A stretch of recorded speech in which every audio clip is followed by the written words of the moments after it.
और चलिए अब खबरों के सिलसिले को आगे बढ़ाते हैं। उत्तराखंड की खबरों का रुख करते हैं। शुक्रवार को यूपीएससी की परीक्षा का रिजल्ट घोषित हुआ है, जिसमें हल्द्वानी की बेटी अपूर्वा पांडे का चयन हुआ है। अपूर्वा को यूपीएससी में 29वां स्थान हासिल हुआ है। आईएएस एग्जाम का रिजल्ट घोषित हो चुका है और उत्तराखंड की बेटी हल्द्वानी की रहने वाली अपूर्वा पांडे ने एक बड़ा नाम किया है। उन्होंने आईएएस के एग्जाम में 39वां स्थान हासिल किया। हमारे साथ खुद मौजूद है अपूर्वा पांडे। अपूर्वा, कितनी बड़ी कामयाबी मानती हैं, किस तरीके से हासिल की पूरी कामयाबी? सर, अभी तो मैं मानती हूँ एक मौका मिला है। बहुत बड़ी कामयाबी तब होगी जब इस मौके का फायदा उठा के कुछ कर पाऊंगी, समाज में कोई डिफरेंस क्रिएट कर पाऊंगी।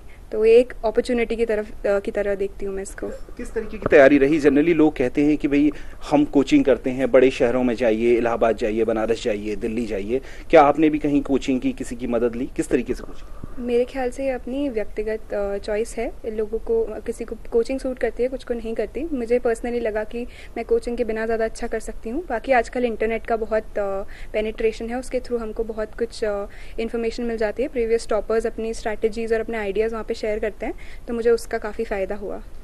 जनरली लोग कहते हैं कि आईएएस का एग्जाम दीजिए तो एक डरावना सा सपना होता है। लोग कहते हैं कि भाई 24 घंटे होते हैं, लोग 30 से 28 घंटे पढ़ाई करिए, सोइए मत, जागते रहिए, चाय पीते रहिए। क्या इस तरीके का कुछ किया आपने? कितने घंटे तैयारी हुई? जी, मैंने तो कोशिश करी कि मैं डिसिप्लिन रहूं, बहुत ज़्यादा देर नहीं, पर रोज़ 5-6 घंटे कम से कम दूं।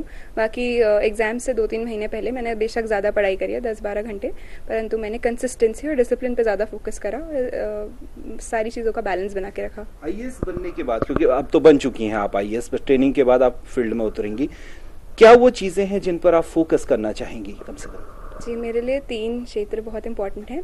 पहला है एजुकेशन, क्योंकि मुझे लगता है कि हर इंसान के जीवन की फाउंडेशन होती है वो, सिर्फ करियर की नहीं। दूसरा, मैं विमेन एम्पावरमेंट, जेंडर इक्वालिटी, क्योंकि कई औरतें हैं जो आज भी स्ट्रगल कर रही हैं काफ़ी बेसिक इश्यूज से, dowry harassment, domestic violence and all, तो उसमें मैं कुछ ना कुछ मैं करना चाहूँगी। तीसरा, जो ट्रैफिक रोड एक्सीडेंट्स होते हैं, लोग काफ़ी लापरवाह होते हैं सड़क में, ये नहीं समझते कि यहाँ पे जान की बात हो रही है। तो मैं कोशिश करूँगी कि कुछ अवेयरनेस उस क्षेत्र में फैला सकूँ अगर मुझे मौका मिले तो। आपकी रैंक क्योंकि अच्छी खासी है तो जाहिर तौर पर आपको यूनियन टेरिटरीज मिल सकती हैं, बड़े स्टेट्स मिल सकते हैं, लेकिन आपकी चॉइस क्या रहेगी? क्या उत्तराखंड में सर्व करेंगी आप? जी, मैंने अपनी पहली प्रेफरेंस उत्तराखंड ही भरी है। बाकी अब वहाँ से जो डिसीजन होता है, पर मेरी पहली प्रेफरेंस उत्तराखंड है। पूरी सक्सेस का क्रेडिट किसको देंगी? मम्मी पापा को, भगवान को, या किसको? मैं तो पूरी तरीके से अपनी सक्सेस का क्रेडिट अपने माता पिता को दूंगी। मेरी 1-1.5 साल की मेहनत हो सकती है, पर उनकी ये 23-24 साल की मेहनत है जो आज रंग लाई है, तो पूरा का पूरा श्रेय उन्हीं को जाता है। अपूर्वा, न्यूज़ 18 की तरफ से भी आपको ढेर सारी बधाइयां, क्योंकि आपने एक बड़ी कामयाबी, 23 साल की उम्र में अपूर्वा ने एक बड़ी कामयाबी हासिल की है। अब वो एक आईएएस ऑफिसर हैं।